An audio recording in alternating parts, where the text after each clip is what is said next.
வணக்கம் நண்பர்களே. இன்றைக்கு என்னுடைய சமையல் அறையில் சுவையான எளிமையான இறால் வறுவல் ஷ்ரிம்ப் ஃப்ரை எப்படி பண்ணுறதுன்னு செய்து காட்டுறேன். வாங்க பார்க்கலாம். ஷ்ரிம்ப் நான் ஸ்கின்னோட வாங்கியிருந்தேன், ஹெட் இல்லாமல். இந்த வெயினை ரிமூவ் பண்ணிடுங்க, அதுதான் ரொம்ப இம்பார்ட்டன்ட். ஸ்கின்னை ரிமூவ் பண்ணிவிட்டு தயிரும் மஞ்சத்தூளும் சேர்த்து நல்லா வாஷ் பண்ணிவிட்டு குக்கரில் எடுத்துக்கோங்க. இது 750 கிராம் இருக்குது.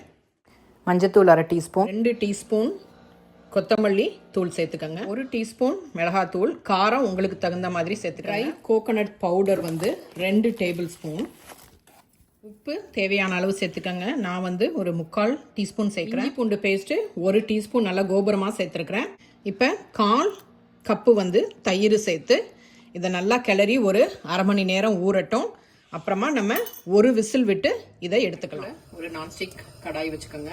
அதில் கொஞ்சமாக எண்ணெய் சேர்த்துக்கோங்க. எந்த எண்ணெய் வேணுமோ உங்களுக்கு அதை சேர்த்துக்கோங்க. இப்போ 3 கிராம்பு, 3 பட்டை, ஒரு 2 பிரியாணி இலை, கொஞ்சோண்டு கல்பாசி, ஒரே ஒரு ஸ்டார் அனீஸு எல்லாத்தையும் சேர்த்து நம்ம வறுத்துக்கலாம்.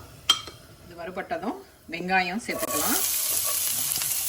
வெங்காயம் ஜஸ்ட் ஒரு வெங்காயம் சேர்த்துருக்குறேன். இது ஒரு 175 கிராம் இருக்கும்.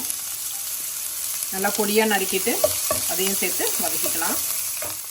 இப்போ 1 டீஸ்பூன் கோபுரமாக இஞ்சி பூண்டு பேஸ்ட்டு சேர்த்துக்கோங்க. கொஞ்சமாக முந்திரி பருப்பு சேர்த்துக்கோங்க. இது ஆப்ஷனல் தான். கருவேப்பிலை கொஞ்சம் தூவிக்கோங்க.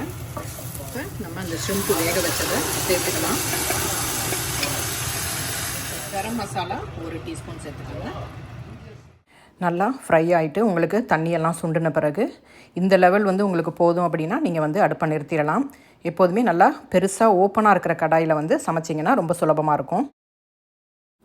இப்போ கொத்தமல்லி இலை தூவி அடுப்பை அணைச்சிருங்க. இந்த மாதிரி ஒரு விசில் விட்டு வேக வச்சு நம்ம இந்த ஷ்ரிம்ப் பண்ணுறப்ப ஷ்ரிம்ப் சாஃப்டாக இருக்குது அப்படின்னு என்னுடைய பையன் சொன்னான். இது என்னோடய ஃப்ரெண்டு ஒருத்தவங்க சொன்னாங்க. நான் செஞ்சு பார்த்தேன். என் பையன் முதல்ல டேஸ்ட் பார்த்துட்டு ஐயோ ரொம்ப சாஃப்டாக இருக்குது, என்னமோ மாதிரி இருக்குது அப்படின்னு சொன்னான். பட் ஃபைனல் ப்ராடக்ட்டை டேஸ்ட் பண்ணி பார்த்துட்டு ரொம்ப ரொம்ப நல்லா இருக்குது, இந்த மாதிரி செய்கிறது ரொம்ப சுவையாகவும் இருக்குது, சாஃப்டாக இருக்குது அப்படின்னு சொன்னோம். நீங்களும் செய்து பாருங்கள். மிக மிக சுவையான எளிமையான ஷ்ரிம்ப் ஃப்ரை தயாராகிருச்சு.